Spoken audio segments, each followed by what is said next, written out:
سج گئی دوستو بزم نوری، ہم دلوں کو سجائے ہوئے ہیں۔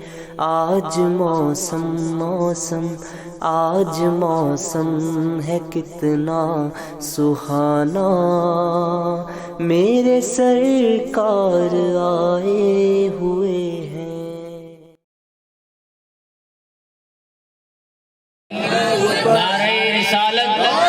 نعرہ رسالت مسلک اعلیٰ حضرت علماء اہل سنت، نعرہ تکبیر، نعرہ رسالت۔ محترم سامعین کرام، السلام علیکم ورحمۃ اللہ وبرکاتہ۔ وعلیکم السلام ورحمۃ اللہ۔ الحمد لله نحمده ونستعينه ونستغفره ونؤمن به ونتوكل عليه ونعوذ بالله من شرور أنفسنا ومن سيئات أعمالنا، من يهده الله فلا مضل له ومن يضلله فلا هادي له، ونشهد أن لا إله إلا الله وحده لا شريك له، ونشهد أن سيدنا ومولانا محمدا عبده ورسوله، أما بعد فأعوذ بالله من الشيطان الرجيم، بسم الله الرحمن الرحيم۔ قال النبي صلى الله عليه وسلم: النکاح من سنتی فمن رغب عن سنتی فليس مني، او كما قال: آمنت بالله صدق الله المولانا العظيم وبلغنا رسوله النبي الأمين المتين الكريم، ونحن على ذلك لمن الشاهدين والشاكرين، والحمد لله رب العالمین۔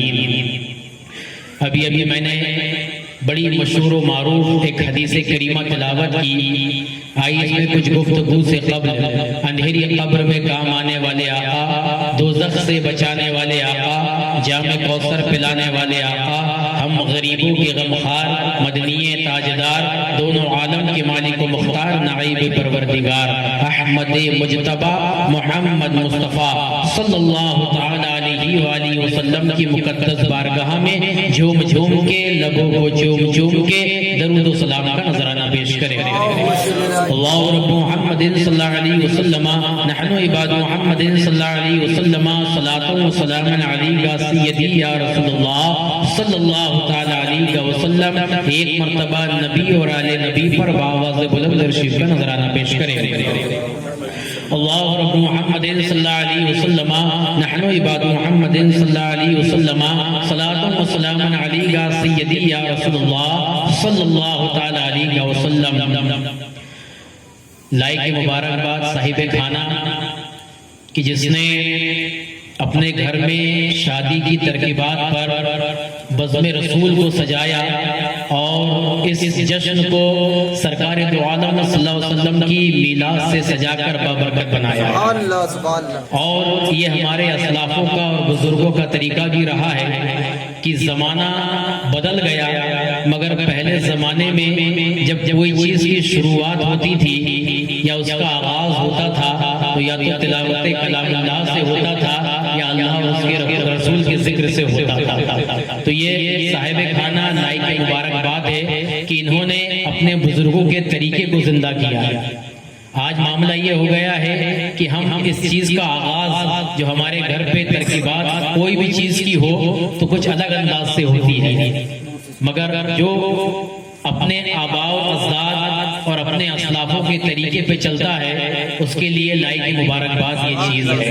شاعر کہتا ہے کہ خوشبو نبی کے عشق کی دل میں بسا کے چل، خوشبو نبی کے عشق کی دل میں بسا کے چل، تاریکیوں کا دور ہے شمع جلا کے چل، تاریکیوں کا دور ہے شمع جلا کے چل، گر دیکھنا ہے جلوے تجلی طور کے، گر دیکھنا ہے جلوے تجلی طور کے، پائے نبی کی خاک کا سرما لگا کے چل، پائے نبی کی خاک کا سرما لگا کے چل، اور دیکھے جو تجھ کو کہہ دے غلام رسول ہے، دیکھے جو تجھ کو کہہ دے غلام رسول ہے، خلق نبی کا خود کو نمونہ بنا کے چل، خلق نبی کا خود کو نمونہ بنا کے چل۔ آج کا عنوان کی مناسبت سے کہ اسلام میں نکاح کی اہمیت، تو نکاح کی اہمیت کے لیے اتنا کافی ہے کہ اسے کسی اور نے اہمیت نہیں دی، اسے ہم تمام کے آقا و مولا نے اہمیت دی اور فرمایا النکاح من سنتی، کہ نکاح میری سنت ہے۔ تو سرکار نے جب نکاح کو اپنی سنت کہہ دیا تو اس کا مرتبہ بھی بڑھا دیا، اس کی عظمت بھی بڑھا دی اور اس کی اہمیت بھی بڑھا دی۔ اور اگر شریعت اسلامیہ میں نکاح کو دیکھنا ہو تو نکاح جو ایک ترکیبات بھی ہے، ایک عمل بھی ہے اور ایک عبادت بھی ہے، اور ایسی عبادت ہے کہ جب اس روئے زمین پر کوئی عبادت نہیں تھی تو ایک عبادت تھی جسے نکاح کہا جاتا ہے، اور جب یہ دنیا ختم ہو جائے گی اور اس دنیا سے ہم کسی اور دنیا میں چلے جائیں گے تو اگر کوئی عبادت ہوگی تو اسے نکاح کہا جاتا ہے۔ اب اسے سمجھے کہ جب کوئی عبادت نہیں تھی تو عبادت نکاح کیسے ہوئی؟ تو آئیے اس روئے زمین پر رب کائنات نے انسانیت کو بنانے سے پہلے سب سے پہلے جنت میں حضرت آدم علیہ السلام کو بنایا، آسمان میں، اور رہنے کے لیے جنت عطا فرمائی۔ تو اس آسمان میں اگر سب سے پہلے کوئی عبادت وجود میں آئی ہے تو وہ حضرت آدم و حوا کا نکاح ہے۔ اب بڑی تیزی کے ساتھ اگر میں چلوں تو اس میں بڑی وضاحت ہے، تو اس میں معاملہ یہ ہے کہ جب اللہ نے حضرت آدم علیہ السلام کو بنایا اور رہنے کے لیے جنت عطا فرمائی تو آپ جنت تو بڑی خوبصورت تھی، ساری عیش و آرائش کی چیزیں تھی، مگر اس کے بعد بھی آپ جو ہے بڑا جو ہے اکیلا پن محسوس کرتے تھے۔ تو اللہ تبارک و تعالیٰ نے آپ کی بائی پسلی سے ایک عورت پیدا فرمائی جسے دنیا حضرت حوا کہتی ہے، اور جب آپ کی نیند کھلی تو آپ نے بڑی حسین و جمیل عورت کو اپنے سامنے دیکھا، تو دل نے چاہا کہ اس کے قریب ہو، اس کی قربت پائی جائے۔ تو رب کائنات فرماتا ہے اے آدم اگر تم حوا کی قربت چاہتے ہو اور چاہتے ہو کہ یہ تمہاری ہو جائے تو مہر ادا کرو، مہر ادا کرو۔ تو حضرت آدم نے فرمایا کہ مولا سب کچھ تو دیا ہوا تیرا ہے، میرے پاس کیا ہے جو مہر میں ادا کروں؟ تو رب کائنات فرماتا ہے کہ آدم جب میں نے تمہارے اندر روح ڈالی تم نے نظر اٹھائی تو کس کو دیکھا؟ کہا عرش اعظم پہ دیکھا تھا، لا الہ الا اللہ محمد رسول اللہ۔ جب جنت میں داخل فرمایا دروازے کے میں کیا لکھا دیکھا تھا؟ کہا لا الہ الا اللہ محمد رسول اللہ۔ جب جنت میں داخل فرمایا تو جنت میں جتنے درخت تھے، جنت میں جتنے جھاڑ تھے، جنت میں جتنی چیزیں تھی، تم نے ہر درخت کے پتوں پہ لکھا کیا دیکھا؟ تو فرمایا کہ مولا لا الہ الا اللہ محمد رسول اللہ۔ تو کہا میرے نام کے ساتھ جس کا نام دیکھا ہے اسی پہ درود بھیج، یہ تیرے حوا کے لیے مہر ہوگا۔ سبحان اللہ سبحان اللہ سبحان اللہ۔ تو فرمایا کہ یہ معاملہ جو ہے کہ جب حوا حضرت آدم علیہ السلام پہ حلال ہوئی تو نبی پہ درود پڑھنے کی بنا پر حلال ہوئی ہے، اور اسی سے نسل انسانیت چلی ہے۔ تو پہلی جو عبادت آسمان پہ ہوئی اسے نکاح کہا جاتا ہے، اسے نکاح یعنی اس وقت نہ نماز تھی، نہ روزہ تھا، نہ زکات تھی، نہ حج تھا، اگر کوئی عبادت تھی تو اسے نکاح کہا جاتا ہے۔ اور جب دنیا میں انسان آیا تو یہ ساری عبادت اس کے اوپر عائد کی گئی، فرض کی گئی، مگر جب وہ اس دنیا سے جائے گا اور کل من علیہا فان ویبقى وجہ ربک ذو الجلال والاکرام کی ساری دنیا فنا ہو جائے گی، باقی رہنے والی اللہ کی ذات ہے، اور پھر وہ فرمائے گا منہا خلقناکم وفیہا نعیدکم وفیہا نخرجکم تارۃ اخری، یعنی مارے گا پھر زندہ کرے گا، اور زندہ کر کے جب اٹھائے گا اور میدان محشر قائم ہوگا، اور فیصلہ ہونے کے بعد جب جنت میں داخل فرمائے گا تو ساری عبادت منسوخ ہو جائے گی، کوئی عبادت باقی ہوگی، اسے نکاح کہا جاتا ہے۔ تو یہ نکاح اتنی اہمیت کا حامل ہے، جب کوئی عبادت نہیں تھی تو یہ نکاح تھا، اور جب کوئی عبادت نہیں رہے گی تو یہ نکاح ہوگا، یہ نکاح ہوگا۔ اب نکاح کی ڈیفینیشن آف نکاح، نکاح کی پریبھاشا کیا ہے، نکاح کی تعریف کیا ہے؟ تو آئیے جملے میں سمجھے کہ نکاح ایک عہد ہے، ایک پیمان ہے. نکاح کی تعریف سمجھنا. نکاح کیا ہے؟ ایک عہد ہے، ایگریمنٹ. نکاح ایک عہد ہے، ایک پیمان ہے جو زندگی گزارنے کا زوجین کے درمیان ہوتا ہے. جو زندگی گزارنے کا میاں بیوی یعنی مرد عورت کے درمیان ہوتا ہے، اسے نکاح کہا جاتا ہے. کیا کہا جاتا ہے؟ اسے نکاح کہا جاتا ہے. اور سرکار نے فرمایا ان نکاح من سنتی، نکاح میری سنت ہے. فمن رغیب عن سنتی، اور جو اس طرف راغب نہ ہو، جو اس کی رغبت نہ رکھے، سرکار نے فرمایا فلیس منی، وہ ہم میں سے نہیں، وہ ہم میں سے نہیں. سرکار نے فرمایا جو نکاح کرے وہ ہم میں سے، اور جو اس کی رغبت نہ رکھے، جو اس طرف مائل نہ ہو، وہ ہم میں سے نہیں ہے. تو اب اس حدیث کریمہ کو سمجھے. یہ اتنی مشہور حدیث کریمہ ہے کہ جتنے نکاح آپ اٹینڈ کرتے ہوں گے تو امام سے یا قاضی شہر سے آپ خطبے میں اس حدیث کریمہ کو سنتے ہوں گے.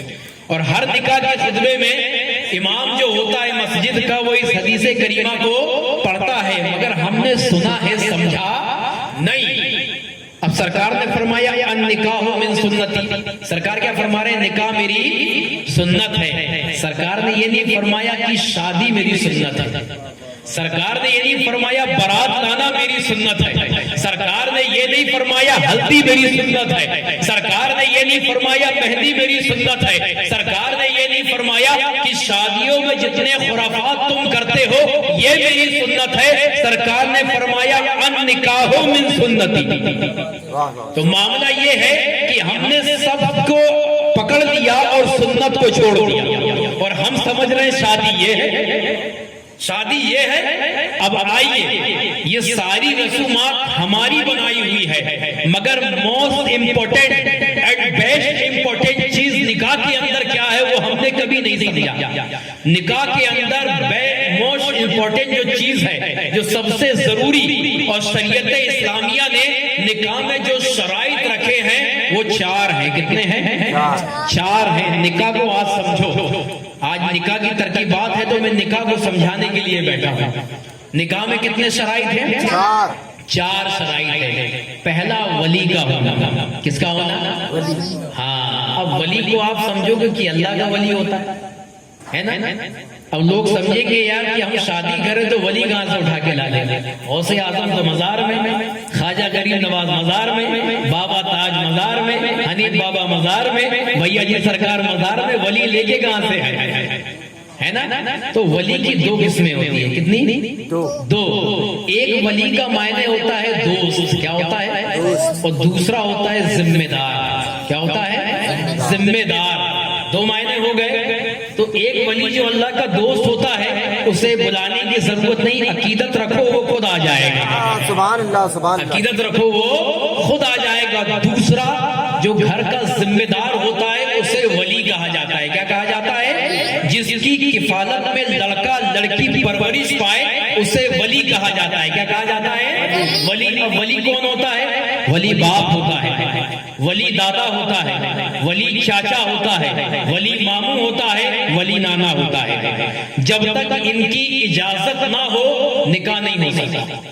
جب کہ ان کی اجازت نہ ہو نکاح نہیں ہو سکتا. تو پہلی شرط کیا ہے؟ ولی کا ہونا. کیا ہوتا ہے؟ ولی کا. مگر آج معاملہ ہے کہ آج رشتے جو جوڑ رہے ہیں وہ فیس بک میں جوڑ رہے ہیں، وہ واٹس ایپ میں جوڑ رہے ہیں، وہ انسٹاگرام اور ٹویٹر میں جوڑ رہے ہیں. معاملہ یہ ہوتا ہے کہ آج ماں باپ کی ضرورت نہیں ہے. کیسے پرورش پایا، کیسے ماں باپ نے محنت کر کر مشقت کر کر اسے پروان چڑھایا، آج لڑکا لڑکی اس کی پرواہ نہیں کرتے ہیں. معاملہ یہ ہوتا ہے لڑکا لڑکی کو پسند آیا، لڑکی کو لڑکا پسند آیا، شادی کر کے آ گیا. اور اگر معاملہ یہ ہوتا ہے کہ کبھی ولی کو جو ہے مجبور کیا جاتا ہے، اور اگر ولی نہ مانے تو پھر اس کے عزت کو پامال کر کے شادی کر لی جاتی ہے. تو آج اس روئے زمین پر اس زمانے میں یہ سب سے زیادہ چل رہا ہے. تو تم اپنے بچپنے کو بھول گئے کہ تم کو ماں نے کیسے پالا ہے. جب تم رات میں بستر گیلا کر دیتے تھے ماں تمہیں سوکھے میں سلا کے گیلے میں سویا کرتی تھی. وہ باپ جو اپنی خواہشات کو مارتا تھا مگر تمہاری خواہشات کو پوری کرتا تھا، وہ تم نے اپنے بچپنے کو بھول تمہیں کسی چیز کی ضرورت ہوتی تھی تو معاملہ یہ ہوتا تھا تم اپنی ماں کے پاس آتے تھے, اپنے باپ کے پاس آتے تھے. آج تو اتنا بڑا ہو گیا ہے, آج تو اتنا سمجھدار ہو گیا ہے, آج تو اپنے فیصلے خود لے رہا ہے, آج تجھے ماں باپ کی ضرورت نہیں پڑ رہی ہے, اور اتنا بڑا فیصلہ تو نے اپنی ماں باپ کی اجازت کے بنا لے لیا, اور تو اسے شادی کہتا ہے, تو اسے خوشیاں کہتا ہے. تو اپنے ماں باپ کی خوشیوں کو پامال کر رہا ہے, ان کے دل کو دکھا رہا ہے, اور ان کے دل کو دکھا کے تو زندگی کی نئی شروعات کر رہا ہے. تو یہ جو زندگی کی تیری نئی شروعات ہو رہی ہے یہ تیری آخری بھی ہو سکتی ہے, یہ تیری زندگی بیزار بھی ہو سکتی ہے. تو معاملہ یہ ہے کہ پہلے اسلام کو سمجھ, اسلام کی شرائط کو سمجھ, شریعت مصطفیٰ کو سمجھ کہ اس نکاح کے اندر اسلام نے شریعت کیا رکھی ہے, شرائط کیا رکھے ہیں. تو پہلی شرائط ہے نکاح کے اندر ولی کا ہونا. کس کا ہونا؟ ولی کا ہونا. دوسری شرط لڑکا اور لڑکی کا راضی ہونا. کس کا؟ لڑکا اور لڑکی کا راضی ہونا. اب یہاں معاملہ یہ کہ یہ پہلی شرط سے ٹکراتی ہے. پہلے تو کہہ دیا ولی کی اجازت ہونا, اور دوسرا لڑکا لڑکی کی اجازت ہونا, یعنی ان کا راضی ہونا. معاملہ یہ کہ تم برات لے کر آئے, قاضی نکاح پڑھانے گیا اور لڑکی نے کہہ دیا مجھے قبول نہیں ہے, تو کوئی مائیکل لال اس سے قبول اگلا نہیں سکتا, اس کو رضامند نہیں کر سکتا جب تک وہ اپنی مرضی سے رضامند نہ ہو. تو معاملہ یہ ہے کہ اب جب لڑکا نیک ہو, پرہیزگار ہو, اور لڑکی اسے پسند کرتی ہو, تو پھر یہ ولی کا حق ہے کہ اس کا نکاح اس سے کرا دے. کبھی معاملہ یہ ہوتا ہے کہ جو معاملے بگڑتے ہیں نا وہ ہماری جذبات کی وجہ سے بگڑتے ہیں. کبھی معاملہ یہ ہوتا ہے کہ ہم اتنے کٹھور ہو جاتے ہیں, اتنے شدت پسند ہو جاتے ہیں کہ جب لڑکا لڑکی ایک دوسرے کو پسند کر رہے ہیں اور لڑکا نیکوکار ہے, اور فرمائے گا کہ جب لڑکا نیکوکار ہو تو لڑکی کی شادی کر دو. تو یہاں جو شریعت اسلامیہ میں دوسری شرط رکھی گئی ہے وہ لڑکا لڑکی کا راضی ہونا. سمجھ میں آئی بات؟ پہلا ولی کا راضی ہونا, دوسرا لڑکا لڑکی کا راضی ہونا, تیسری شرط نکاح کی گواہان کا ہونا. کس کا ہونا؟ گواہوں کا ہونا. اس میں ولی کا تصور نہیں ہے. ہمارے ہاں رواج ہے ولی کرتے ہیں وکالت کرنے کے لیے, اور وہ ولی کو نکاحی باپ کا درجہ دیتے ہیں. کیا دیتے ہیں؟ یہ نکاحی باپ ہے, اور اتنے درجے میں اس کو بڑھا دیتے ہیں کہ سگے ماں باپ کو بھول جاتے ہیں. حتیٰ کہ وکیل اس لیے کیا جاتا ہے کہ وہ تمہاری طرف سے وکالت کرے, لڑکی کی طرف سے. کس کی طرف سے؟ لڑکی کی طرف سے وکالت کرے, یعنی لڑکی نے رضامندی دے دی, وہ سن کر یہاں آ کر گواہی دے دے کہ لڑکی نے جو ہے اس نے رضامندی دے دی ہے اور میں اس کی طرف سے وکالت کر رہا ہوں. اسی لیے وکیل رکھا جاتا ہے, مگر نکاح کے اندر وکیل کا ہونا شرط نہیں ہے. دو گواہ, عاقل بالغ دو گواہ کا ہونا, اور باشرع ہونا. کیا ہونا؟ باشرع ہونا. یہ لڑکی کے پاس جائے, جب قاضی لڑکی سے رضامندی لے تو یہ دونوں سنے, اور سن کر یہاں آ کے گواہی دے دے نکاح ہو گیا. یعنی لڑکی اجازت دے دے, اسے ایجاب کہا جاتا ہے, لڑکا قبول کر لے, اسے ایجاب و قبول کہا جاتا ہے. تو معاملہ یہ ہوتا ہے کہ اب نکاح ہو گیا. کیا ہو گیا؟ نکاح ہو گیا. تو تیسری شرط ہے گواہن کا ہونا. کس کا ہونا؟ گواہن کا ہونا. چوتھی شرط نکاح کی, اور یہ بیسٹ موسٹ امپورٹنٹ جو سب سے ضروری ہے, حق مہر کا ہونا. کس کا ہونا؟ حق مہر کا ہونا. اب معاملہ یہ ہے کہ ہم نے مہر کو سمجھا ہی نہیں ہے کہ یہ مہر ہے کیا. یہ لڑکی کا حق ہوتا ہے. کیا ہوتا ہے؟ لڑکی کا. مگر ہم صرف مہر کی ایک قسم جانتے ہیں. کتنی؟ حتیٰ کہ مہر کی 3 قسمیں ہیں. کتنی؟ معاملہ یہ ہوتا ہے کہ جب ہم بارات لے کے آتے ہیں نا تو بارات میں اتنا خرافات ہوتا ہے. 10,000 کی آتش بازی, 10,000 کی مٹکی پارٹی, اس میں تھرکنے والے ناچنے والے الگ, اس میں اتنا پیسہ خرچ کر دیتے ہیں کہ جس کا کوئی حساب نہیں. تو معاملہ یہ ہے ڈی جے والے نگد, مٹکی پارٹی والے نگد, آتش بازی پھٹاکا لے کے آیا نگد.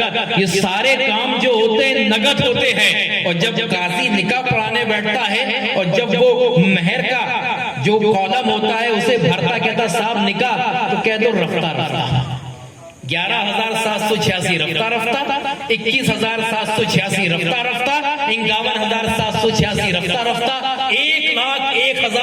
786 رفتہ رفتہ، اور وہ اتنی رقم کیوں لکھواتا ہے؟ کیونکہ وہ عہد کر کے آتا ہے، دینا ہی نہیں ہے نا، وہ رفتہ رفتہ وہی لکھاتا ہے۔ اور میں گارنٹی دیتا ہوں کہ 100% میں سے 98% ایسے انسان ہیں جو مہر مطلق لکھاتے ہیں مگر زندگی میں کبھی ادا نہیں کرتے۔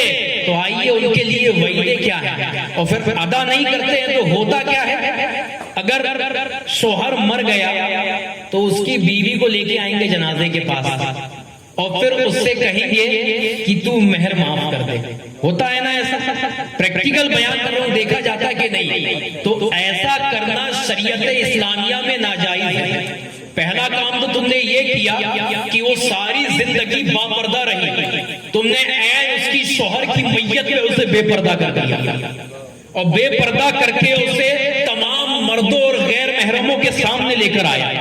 اور جب سامنے لے کر آیا تو وہ تو دکھ میں ہے، وہ تو درد میں ہے، اسے تو معاملہ یہ ہے کہ غم کی وجہ سے اسے ہوش و حواس نہیں ہے۔ اب جب تم اسے کچھ کرنے کو کہو گے تو وہ تمہارے کہنے پر کرے گی، اپنی مرضی سے نہیں کرے گی۔ وہ تمہارے کہنے پہ کرے گی اپنی مرضی سے، اور اگر اپنی مرضی سے بول بھی دے تب بھی مہر معاف نہیں ہوگا۔ اس بات کو ذہن نشی کر لینا، تب بھی مہر معاف نہیں ہوگا۔ اب یہ مہر معاف ہوگا کیسے؟ تو یہ جو اس کی ورثہ ہے اور جو اس نے اپنے پیچھے مال چھوڑ کر گیا، تو اس کے ورثہ میں تقسیم کرنے سے پہلے، یعنی اس کے حصے کرنے سے پہلے، اس کے مال میں سے پہلے نکال کر بیوی کو دیا جائے گا، یعنی اس کا مہر ادا کیا جائے گا، اور بعد میں جو رقم بچے گی پھر اس سے حصہ کیا جائے گا۔ بات سمجھ؟ تب جا کے مہر معاف ہوگا، بولنے سے مہر معاف نہیں ہوگا۔ تو یہ مہر کا جو معاملہ ہے نا، ہم نقد کیوں نہیں کرتے ہیں؟ جب ہر چیز نقد کر رہے ہیں، 10 گاڑی بارات کے لیے نقد، اس میں پورے آن دا وے 100 سے 150 باراتی چلے ہیں، ہے نا، سارے نقد، کوئی قسطوں میں نہیں ہے، بعد میں آ رہا ہے کہ کل پرسوں آ رہا، ساتھ میں چل رہا ہے نا، اور جا کے اچھے سے کھا پی کے چلے آ رہے ہیں۔ تو ساری چیزیں تم نقد کر رہے ہو، اور جہاں اس دلہن کو لینے آئے ہو، جب اس کا حق آ رہا ہے تو تم کیا کر رہے ہو؟ اس کا حق مار دے رہے ہو، ادھار لکھ لو۔ اور جس نے یہ سوچ کر کیا کہ مجھے دینا ہی نہیں ہے، تو اللہ کے رسول فرماتے ہیں وہ زانی ہے۔ نکاح تو ہو گیا مگر اس نے سوچ لیا کہ میں کو مہر نہیں دینا ہے، رفتہ رفتہ کر لو، زندگی میں نہیں دینا ہے، تو جب جب بیوی سے قربت کرے گا زنا ہوگا، اور جو اس سے اولاد ہوگی وہ حلال نہیں حرام کہلائے گی۔ اس بات کی ذہن نشی کر لینا۔ نکاح کو تم نے سمجھ کے کیا رکھا ہے؟ نکاح میں اتنی باریک چیز ہے جو تم اب تک نہیں جانتے ہو۔ تو یہ چوتھی شرط حق مہر ہے۔ کیا ہے؟ حق مہر۔ تو پہلی قسم مہر کی جسے مہر معجل کہا جاتا ہے۔ کیا کہا جاتا ہے؟ میم عین جیم لام کے ساتھ مہر معجل، یعنی فوراً ادا کرنا۔ کیا کرنا؟ فوراً ادا کرنا۔ اگر ادا نہیں کیا تو کے قریب نہیں جا سکتا جب تک مہر ادا نہ کر دے۔ تو مہر معجل پہلی قسم مہر کی جسے فوراً ادا کرنا۔ کیا کرنا؟ فوراً ادا کرنا، یعنی نکاح ہوا تو قربت میں جانے سے پہلے مہر ادا کرے اور پھر بیوی سے قربت کرے۔ تو اب یہ مہر جو ہے یہ سونے کی شکل میں ہو سکتا ہے، یہ چاندی کی شکل میں ہو سکتا ہے، یہ ہارڈ کیش ہو سکتا ہے، یہ دیگر مکان کی شکل میں، زمین کی شکل میں، پلاٹ کی شکل میں، جس شکل میں آپ دینا چاہو یہ دے سکتے ہو۔ بات سمجھ میں آ رہی ہے؟ دے سکتے ہو۔ مگر معاملہ ہوتا کیا ہے؟ ہمارے گھر کی عورتیں یہ ناقص العقل ہوتی ہیں۔ کیا ہوتی ہیں؟ ہاں، اپنے وقت کی سائنٹسٹ بن جائے، اپنے وقت کی انجینئر بن جائے، اپنے وقت کی چاند میں قدم رکھ کے آ جائے، مگر رہے گی مرد سے عقل میں کم۔ اور یہ ہمارا جو مرد ہے یہ حاکم بنا دیتا ہے عورت کو۔ کب 40 ماہ ہو تو حاکم عورت، شادی ہو تو حاکم عورت، دوسری ترکیبات ہو تو حاکم عورت، حتیٰ کہ رب کائنات نے قرآن میں ارشاد فرمایا الرجال قوامون علی النساء، کہ ہم نے مردوں کو عورت کے اوپر حاکم بنایا۔ یہ قرآن کہہ رہا ہے۔ کون کہہ رہا ہے؟ اور معاملہ یہ ہے کہ تم محکوم بن کے بیٹھ جاتے ہو اور بیوی کو حاکم بنا دیتے ہو، اور بیوی بھی معاملہ یہ کہ اپنے آپ کو بڑا تیز دماغ سمجھتی ہے، مگر جب حاکم بنتی ہے تو شوہر کو غلام بنا لیتی ہے، اور غلام کی بیوی بن جاتی ہے۔ تو یہ سب سے بڑی ناقص عقل ہے. اگر وہ شوہر کو حاکم بناتی، بادشاہ بنا کے رکھتی تو بادشاہ کی ملکہ ہوتی. یہاں تم نے اپنے شوہر کو غلام بنایا اور اتنی ناقص عقل کی غلام کی بیوی بن گئی. تو یہی سے اس کی عقل کو سمجھ میں آتی ہے کہ کتنی عقل وہ زیادہ رکھتی ہے اور کتنی عقل کم رکھتی ہے. تو عورت اپنے وقت کی کتنی بڑی بن جائے مگر ہوگی مردوں سے عقل میں کم، تو سیاہ سکتا ان کا زیادہ چلتا ہے. تو معاملہ کیا ہے کہ رواج یہ رفتہ رفتہ کر دو اور سونا نہیں ڈالتے. کیوں؟ وہ ہماری دادی نے نہیں کیا تھا، ہماری پردادی نے نہیں کیا تھا، ہماری لکڑ دادی نے نہیں کیا تھا. رواج وہیں سے آ رہا ہے نا. تو یہ بتاؤ تمہاری پردادی شریعت تھی، لکڑ دادی شریعت تھی، تمہارے دادا پردادا شریعت تھے، یا قرآن نے حکم دیا تھا، یا شریعت مصطفیٰ نے کہی تھی، یا رب کائنات کا احکام تھا؟ نہیں. جواب آئے گا یہ تو ہمارا بنایا ہوا رواج ہے، یہ تو ہمارا بنایا ہوا رواج ہے کہ چلنے دو. تو سونا کیوں نہیں؟ اچھا یہ بتائیے کہ جتنی شادی ہوتی ہے غریب سے غریب انسان بھی 1 سے 2 زیور لے کے جاتا کہ نہیں؟ بولیے جاتا ہے نا؟ جاتا ہے نا؟ بولیے نا. جاتا ہے نا. تو اگر اسی زیور کو مہر کی شکل بنا کے بیوی کو دے دیے تو ترنت ادا ہوگا. وہ ویسے ہی پہن رہی ہے، اگر مہر سمجھ کے پہن دیتے تو ادا نہیں ہوگا. مگر یہ معاملہ کیوں نہیں ہوتا؟ یہی ہماری عورتیں. نہیں، وہ تو ہم شادی میں لے کے جا رہے، مہر کیسے ہو جائے گا؟ کس نے بولا؟ کہاں سے لے کے آیا؟ کوئی نیم ہے؟ کم سے کم جب تم منگنی کرو، شادی کرو تو علماء سے مل لیا کرو کہ ہمیں کرنا کیا ہے اور کرنا کیا نہیں ہے. جو زیور تم لے کے جا رہے ہو وہ تو ویسے ہی پہنے گی، مگر اگر مہر کی شکل میں دے دو گے اور مہر سمجھ کے پہن لے گی تو کیا ہو جائے گا؟ یہ مہر ترنت ادا ہو جائے گا. اور جب ادا ہوگا تو بیوی فوراً حلال ہو جائے گی. اور جب حلال ہوگی اور جب قربت کرو گے ثواب بھی ملے گا، اور جو بچہ پیدا ہوگا وہ حلال پیدا ہوگا. سمجھ میں آ رہی ہے بات؟ تو نکاح کو سمجھو، نکاح ہے کیا؟ نکاح کو سمجھو، نکاح ہے کیا؟ تو پہلی قسم نکاح کی مہر معجل.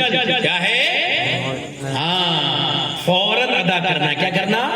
فوراً ادا کرنا. دوسرا مہر معجل بنا عین کے ساتھ. اس میں معاملہ ہے کہ اس کو پڑھے لکھے علماء میں بھی کئی لوگ ایسے ہیں جو اسے غلط الفاظ سے کہتے ہیں، موجل کہتے ہیں. حتیٰ کہ جب وہ لکھا جائے گا نا اردو یا عربی میں تو کہیں سے بھی وہ موجل نہیں پڑھا جا سکتا. وہاں پر میم ہے، واو کے اوپر حمزہ ہے، جیم ہے اور لام ہے. تو وہاں پر جب حمزہ آتا ہے تو واو ساکن ہو جاتا ہے اور حمزہ جھٹکے کے ساتھ ہوتا ہے. معجل کیا ہوگا؟ معجل بنا عین کے ساتھ. اب یہ جو مہر ہے یہ کبھی رکھا نہیں جاتا، کبھی نہیں رکھا جاتا، مگر سمجھنا ضروری ہے اور کبھی رکھنا بھی چاہیے.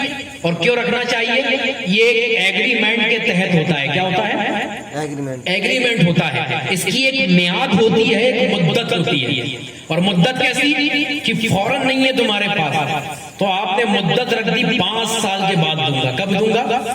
تو رجسٹر میں جہاں مہر کا کھانا ہوگا وہاں لکھا جائے گا 5 سال کی مدت کے لیے مہر ہے. اسے مہر معجل کہا جاتا ہے. اور جیسے ہی 5 سال کی مدت پوری ہوئی اور اگر اس نے مہر ادا نہیں کیا، اسی وقت سے بیوی اس کے اوپر حرام ہو جائے گی.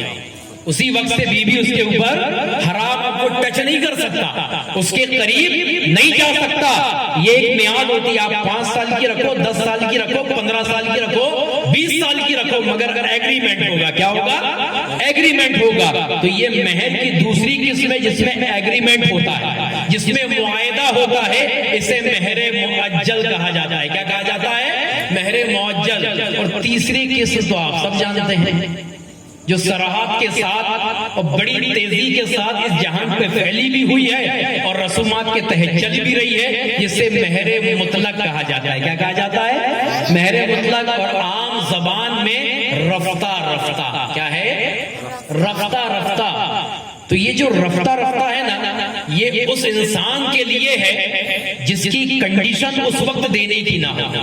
جس کی کنڈیشن اس وقت دینے کی نہ ہو اس کے لیے مہر مطلق رکھا گیا ہے کہ ابھی نہیں دے سکتا ہے تو بعد میں دے دے. اور یہ رفتہ رفتہ ہوتا کیا ہے؟ ہم نے اسے کیا سمجھا؟ یا تو دینا ہی نہیں، یا کبھی ایک کھٹا آ جائے رقم تب دینا ہے، تو یہ رفتہ رفتہ کا تم نے معنی ہی سمجھا، تھوڑا تھوڑا دینا. کیا کرنا؟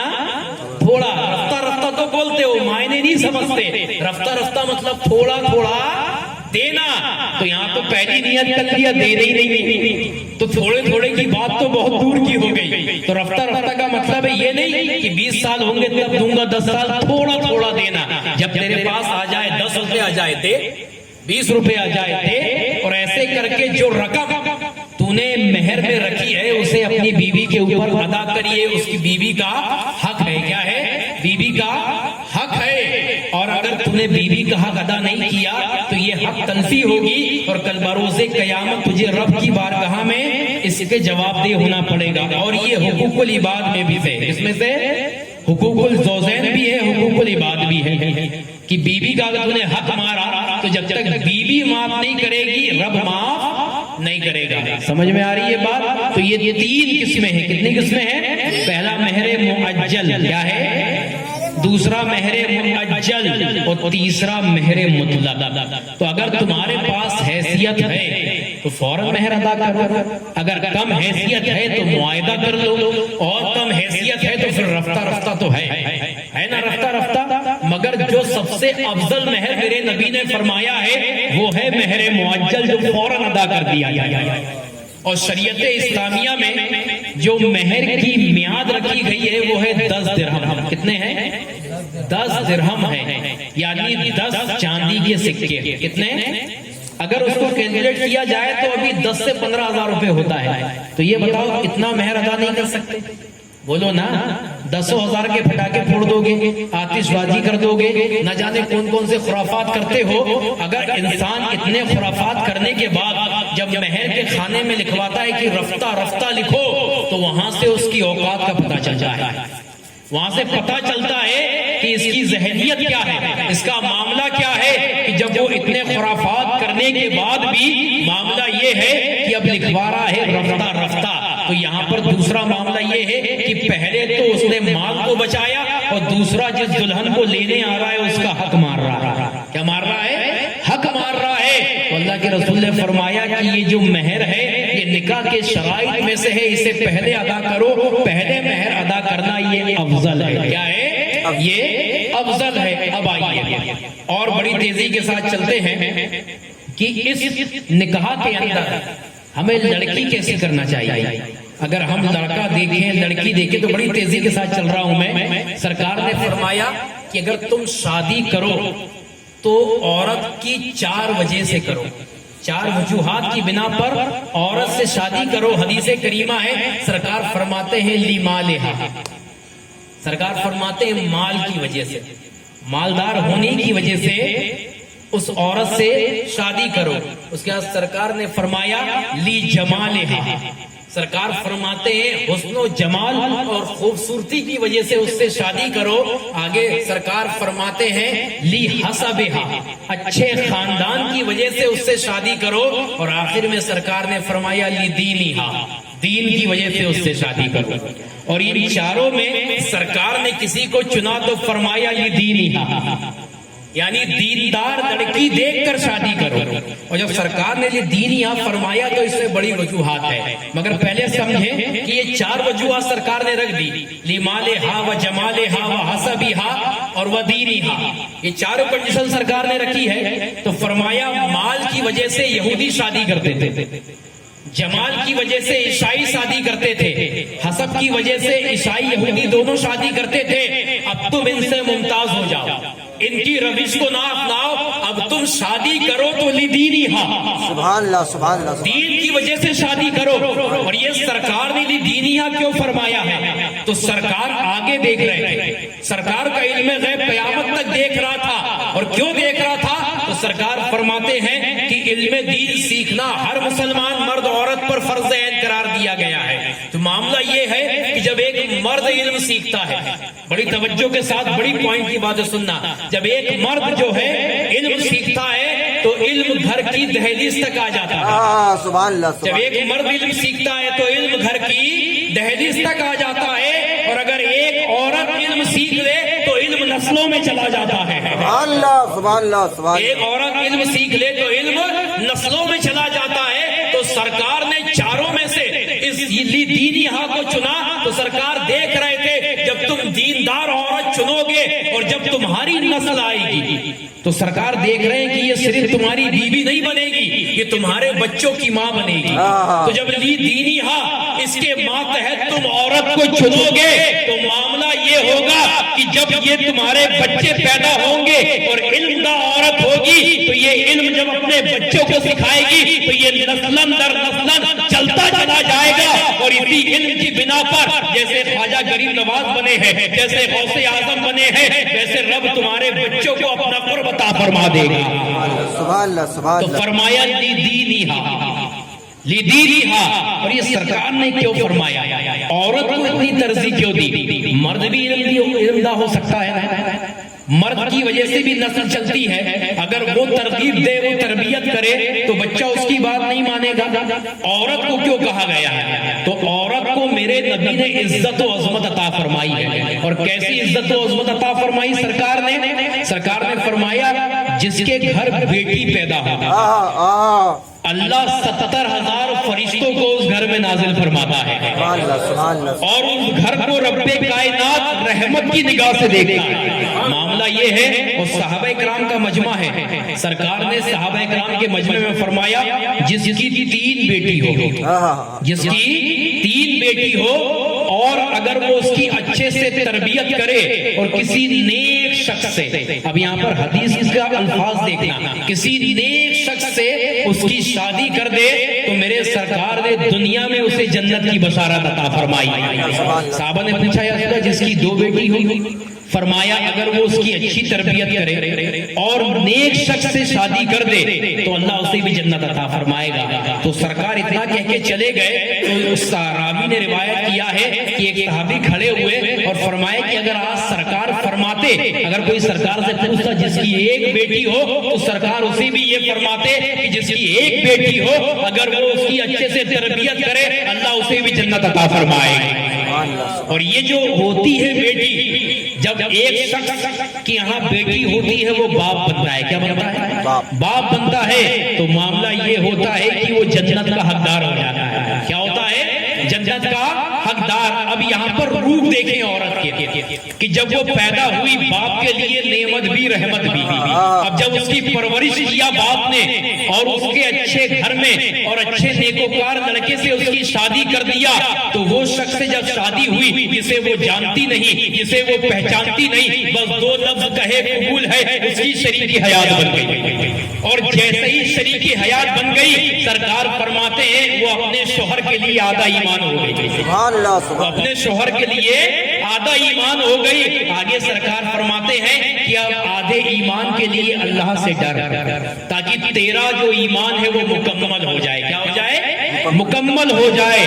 اب جب وہی عورت ماں بنتی ہے تو وہ جنت جو 7 آسمان کے اوپر ہے اللہ تبارک و تعالی اس عورت کے قدموں میں لا کے رکھ دیتا ہے، اس عورت کے قدموں میں لا کے رکھ دیتا ہے۔ تو کئی روح عورت کے ہیں، اس لیے عورت کو ترجیح دی گئی ہے کہ یہ جو عورت اگر علم دہ ہو جائے تو علم نسلوں میں چلا جاتا ہے۔ کس میں چلا جاتا ہے؟ نسلوں میں چلا جاتا ہے۔ تو معاملہ یہ ہے کہ النکاح سنتی کو ہم سمجھے نہیں ہیں۔ آج ہم نے اس شادی کو رواجوں میں کر دیا ہے اور اتنے رواج کو بڑھا دیا ہے کہ اگر ایک غریب دیکھے تو بیچارہ اس کا دل بڑا دکھتا ہے کہ میں اپنی بیٹی کی شادی کیسے کروں گا، اپنی بیٹی کی شادی کیسے کروں گا۔ تو اے مسلمانوں، اللہ کے رسول نے فرمایا کہ شادی کو اتنا آسان کرو، اتنا آسان کرو کہ زنا مشکل ہو جائے، مگر آج تم نے اس شادی کو اتنا مشکل بنا دیا، اتنا مشکل بنا دیا کہ زنا آسان ہو گیا ہے۔ آج بڑی توجہ دینے کی بات ہے کہ ہماری لڑکیاں جو ہے ہماری نظروں کے سامنے سے جا رہی ہیں، کس بنا پر؟ ایک غریب باپ کیا کرے گا؟ اس کی خواہشات کو پوری نہیں کر پاتا ہے، اس کی اچھے خاندان میں شادی نہیں کر پاتا ہے۔ آج ہم نے اس شادی کو منگنی رواج بنا لیا، ہلدی رواج بنا لیا، مہندی رواج بنا لیا، اتنی ترکیبات ہم نے کر دی ہے کہ اس میں تم اتنے پیسے خرچ کر دیتے ہو کہ اس میں کم سے کم 1 سے 2 نکاح ہو جائے، 1 سے 2 نکاح ہو جائے۔ منگنی کا تصور اسلام میں نہیں ہے، ہلدی کا تصور اسلام میں نہیں ہے، مہندی کا تصور اسلام میں نہیں ہے، یہ سب رواج ہمارے بنائے ہوئے ہیں۔ چلو اچھی بات ہے، ہلدی لگانا مباح ہے، مہندی لگانا مباح ہے، منگنی کرنا مباح ہے، مگر شریعت اسلامیہ نے اس کو رواج بنانے کو تو نہیں کہا، اور یہ ساری چیز تم کرتے آ رہے ہو، اور اس رواج کو تم نے اتنا کر دیا ہے کہ محرم غیر محرم کا معاملہ بھی ختم کر دیا تم نے۔ یہ ہلدی کیا ہے؟ ہلدی لگانا مباح ہے، بدعت مباح۔ اب بدعت کی 3 قسمیں، اس طرف جاؤں گا تو بحث بندی ہو جائے گی، اس بدعت مباح کو سمجھو۔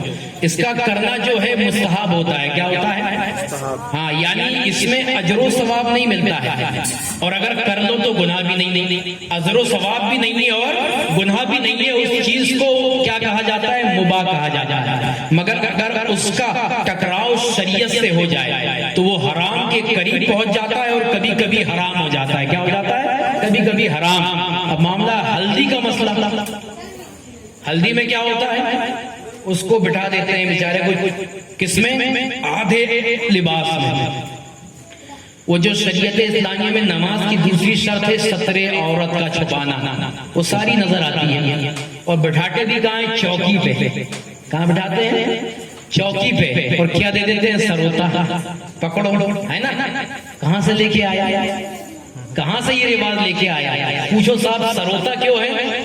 تو ہماری گھر کی عورتیں بتائیں گی وہ ہلدی بھرا آنگ ہے نا، کچھ لگ جائے گا، کچھ جھوم جائے گا، اور یہ رواج 1.25 مہینے چلتے ہیں۔ کیا چلتے ہیں؟ 1.25 مہینے چلتے ہیں۔ یہ بتاؤ سروتا ایک طرف رکھا ہے، جب تک ہم نہ اٹھائے اٹھے گا؟ ارے بولو۔ نہیں۔ جب تک ہم نہ چلائیں چلے گا؟ بولو۔ اچھا، وہ دولہا جب سج دھج کے نکاح خانے میں آتا ہے نا تو ایک کٹار رہتی ہے یہاں پر، ایسا لگ رہا جنگ لڑنے آیا ہے نا؟ ایسا لگ رہا نکاح خانے نہیں جنگ لڑنے آیا ہے۔ آج کل تو پہلے اتنی بڑی ہوتی تھی، اب تو فیشن اتنا بڑا بھی آنے لگا، تلوار بھی لے کے آنے لگے آج کل، ہے نا؟ ایسا لگ رہا بالکل نہیں، آج تو بالکل اڑائی دوں گا گردن، اس طریقے سے آتا ہے نا؟ تو یہ بتاؤ یہ ہے کیا؟ تو بولے یہ چیز رہنے سے جو ہے نا بلا قریب نہیں آئے گی۔ کیا نہیں آئے گی؟ بلا۔ تو یہ بتاؤ جب تک اس چاقو کو نہ چلاؤ چلے گا؟ بولیے۔ اس سروتے کو نہ چلاؤ چلے گا؟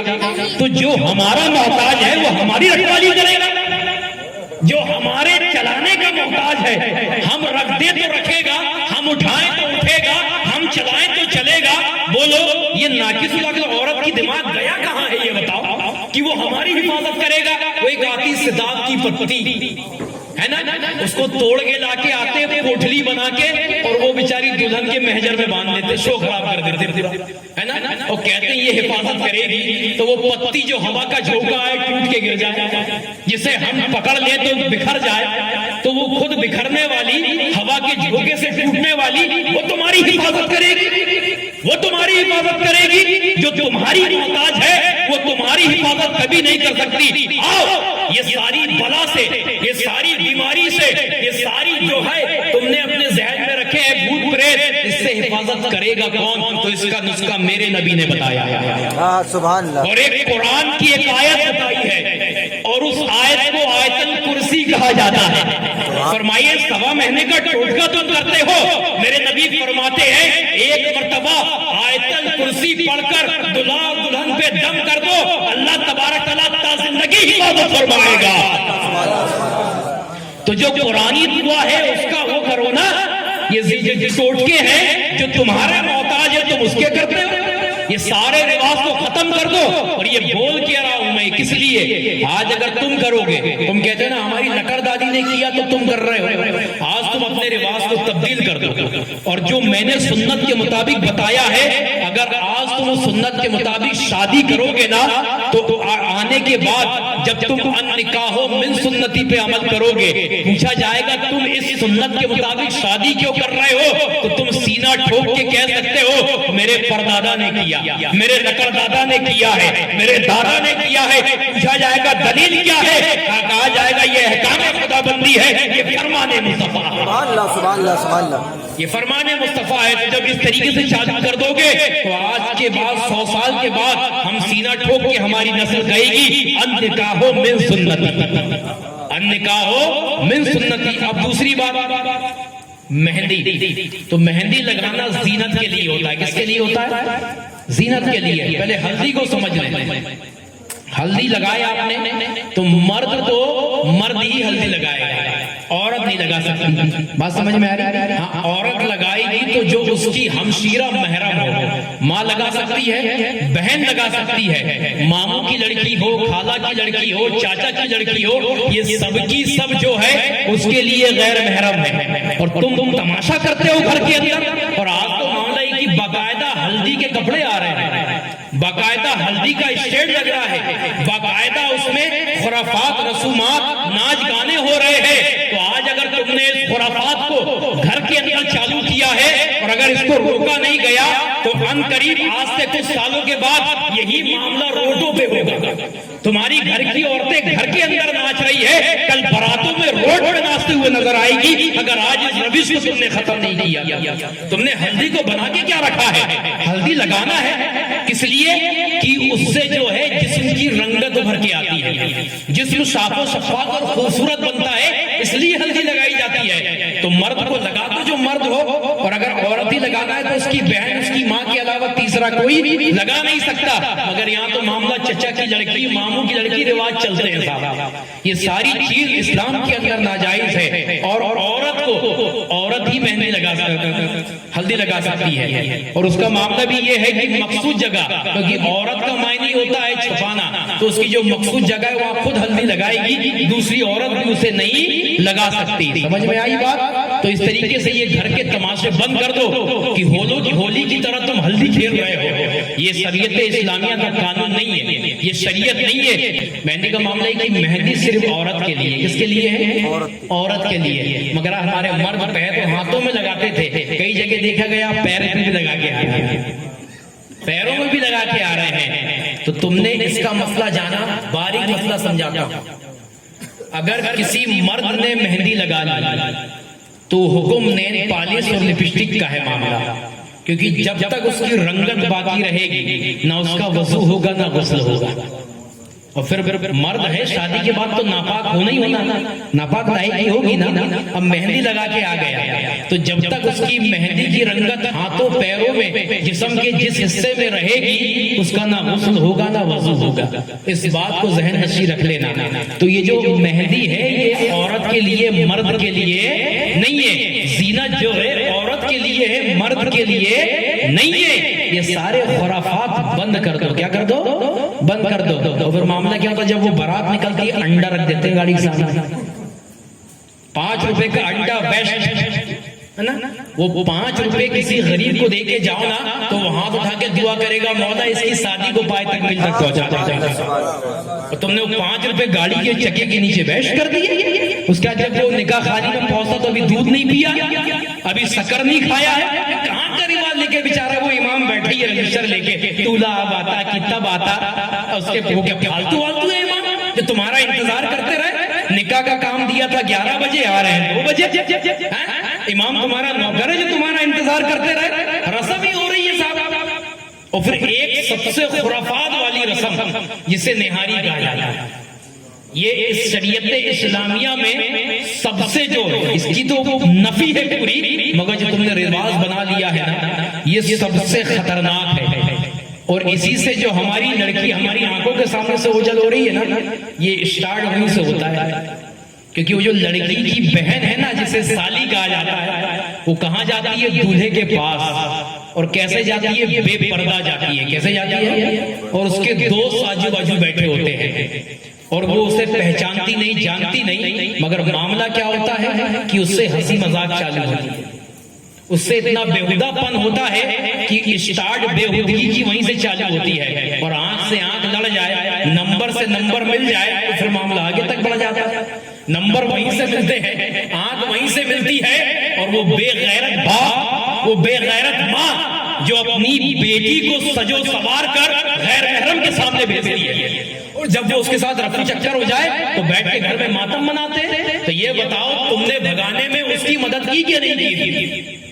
تم نے شروعات کی تھی. آج جو اس نے قدم اٹھایا اس کا پہلے قدم اٹھانے میں اس کا ساتھ دیا کس نے؟ اس کے ماں باپ نے دیا نا، تو آج اس نے اس قدم کو بڑھایا، اس کا حوصلہ بڑھایا کس نے؟ ماں باپ نے بڑھایا۔ اور آج کہتے ہو ہماری بیٹی ہمارے ہاتھ سے نکل گئی، تو اپنے گریبان میں جھانک کے دیکھو کہ اس کو تم نے دین کیوں نہیں سکھایا، اس کو شریعت کیوں نہیں سکھائی، اس کو اسلام کیوں نہیں سکھایا، اسلام کیا کہتا ہے، اسے کیسے رہنا ہے، شریعت اسلامیہ کے تحت اسے زندگی گزارنے کا طریقہ سلیقہ تم نے کیوں نہیں سکھایا؟ تو آج معاملہ یہ ہے کہ آج ہم نے ایسی ترکیبات میں جو ہے نا یہ میلاد محفل کرنا چھوڑ دیا، اس لیے ہمیں نکاح نہیں معلوم۔ صدیوں سے وہی آ رہا ہے، ہلدی کھیلو، مہندی کھیلو، نہاری کھلاؤ، بس یہی ہم نے اس کو سمجھ لیا کہ یہ امپورٹنٹ چیز ہے نکاح کے اندر، حتیٰ کہ اس کا نکاح سے کوئی وابستگی نہیں ہے۔ سمجھ میں آ رہی ہے بات؟ کوئی وابستگی نہیں ہے۔ اس میں معاملہ یہ ہے کہ یہ تمہارے بنائے ہوئے رواج ہیں، مگر نکاح کیا ہے؟ اب آخری بات سمجھے، سرکار فرماتے ان نکاح من سنت۔ اب سنت کیا ہے؟ سرکار نے فرمایا نکاح مسجد میں ہو۔ کس میں ہو؟ مسجد میں ہو نکاح۔ اور جب نکاح مسجد میں ہوگا تو مسجد میں کیوں فرمایا سرکار نے؟ تم جب اس منڈپ میں شادی کرتے ہو نا تو اپنے بھی آتے ہیں بیگانے بھی آتے ہیں۔ سمجھ میں آ رہی بات؟ اپنے بھی آتے ہیں اور بیگانے بھی آتے ہیں، تو اس میں تم فرق نہیں کر پاؤ گے، تمیز نہیں کر پاؤ گے کون نکاح خانی میں آیا ہے، کون دلہا دلہن کو دعا دینے آیا ہے اور کون کھانا کھانے آیا ہے نا؟ یہ تم سمجھ نہیں پاؤ گے، مگر میرے نبی نے امتیاز کر دیا اور ترغیب دے دی مسجد میں نکاح کرو۔ تو پہلا مسجد میں جب نکاح کرو گے تو فائدہ کیا ملے گا؟ وہاں پر اپنے اور بیگانے کا فرق ہو جائے گا۔ مسجد میں وہی آئے گا جو نکاح میں شریک ہونے آیا، مسجد میں وہی پہنچے گا جسے دلہا دلہن کی دعا میں آمین کہنا ہے۔ اور دوسری چیز، جب وہ نکاح میں جائے گا تو پھر وہ طہارت سے بھی ہوگا، پھر وہ باوضو بھی ہوگا اور وضو کے ساتھ وہ مسجد میں بیٹھے گا۔ اور جب ایک اجتماع باوضو انسان کا ہوگا تو جہاں پر عبادت کی ترغیب سجائی جاتی ہے اللہ اپنے فرشتوں کو نازل فرما دیتا ہے، تو وہاں انسان کے ساتھ ساتھ فرشتوں کی جماعت بھی ہوگی۔ تو پہلی سنت مسجد میں نکاح ہو، کیا ہو؟ دوسری سنت خطبہ نکاح پڑھا جائے۔ کیا پڑھا جائے؟ یہ سنت ہے، نہیں بھی پڑھا گیا تب بھی نکاح ہو جائے گا۔ تو دوسری سنت کیا ہے؟ نکاح، خطبہ نکاح پڑھا جائے۔ تیسری سنت یہ ہے کہ دلہا دلہن کے حق میں دعا کی جائے۔ کیا کی جائے؟ دعا کی جائے۔ تو اب جتنے براتی ہیں سب باوضو، امام باوضو، فرشتوں کی جماعت حاضر۔ اب جب وہاں پر نکاح ہونے کے بعد امام ہاتھ اٹھائے گا، اے اللہ دلہا دلہن کے درمیان الفت و محبت عطا فرما، تو جتنے ہوں گے آمین کہیں گے، فرشتے بھی آمین کہیں گے۔ اور جب فرشتے آمین کہیں گے تو ہماری آمین قبول ہو نہ ہو، اللہ کی بارگاہ میں فرشتوں کی آمین کا بھی قبول ہو جائے گی۔ اور جب اس کے لیے دعا ہوگی اور ہر دعا پہ آمین کہا جائے گا تو ہر دعا ایجاب رحمت سے جا کے ٹکرائے گی، ایجاب رحمت سے جا کے ٹکرائے گی، اور جیسے ہی ٹکرائے گی قابل قبول ہو جائے گی، تو اللہ اس نکاح خانی کے صدقے میں دلہا دلہن کی زندگی کو خوشگوار بنا دے گا، اس کی ہر خواہش کو پوری کر دے گا۔ اس لیے سرکار فرماتے اجابت کا جوڑا، عنایت کا جوڑا، اجابت کا شہرہ، عنایت کا جوڑا، دلہن بن کے نکلی دعائے محمد، دلہن بن کے نکلی دعائے محمد۔ تو معاملہ یہ ہے کہ مسجدوں میں، اور آخری چیز، آخری سنت کہ جب نکاح ہو جائے تو سرکار کے زمانے میں چھوارے لٹائے جاتے تھے۔ کیا کیے جاتے تھے نکاح خانی کے بعد؟ چھوارے لٹائے جاتے تھے۔ تو چھوارے کو لٹا دیا جائے، مگر آج تو تبرک میں بھی ویرائٹی ہے، کوئی چمچم لے کے آتا ہے، کوئی گلاب جامن لے کے آتا ہے، اور جتنی ویرائٹی ہے تو اسے ادب کے ساتھ بانٹ دیا جائے۔ کیا کیا جائے؟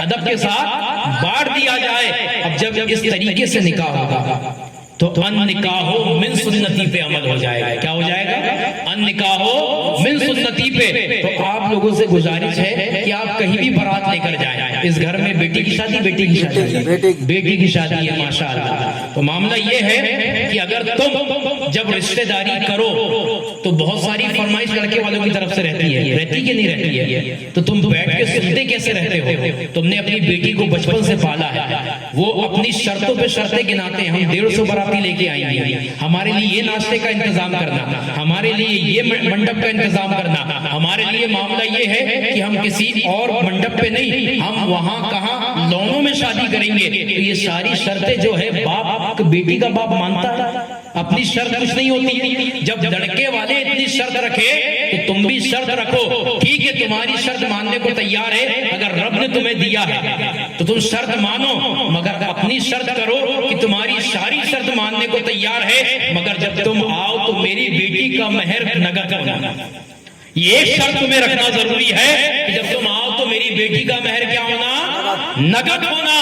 اور سرکار نے فرمایا ہے کہ جو بیٹی کا مہر ہے بیٹی سے پوچھ کے رکھا جائے. کس سے رکھا جائے؟ بیٹی سے پوچھ کے. مگر آگے میرے نبی نے فرمایا کہ جو اس کا ہونے والا شوہر ہے اس کے حیثیت کے مطابق بھی. ٹھیک ہے, یعنی اب تم نے 1 لاکھ روپے رکھ دیا, وہ 10,000 کماتا ہے بیچارہ, تو یہ اس کے اوپر بوجھ ہو گیا.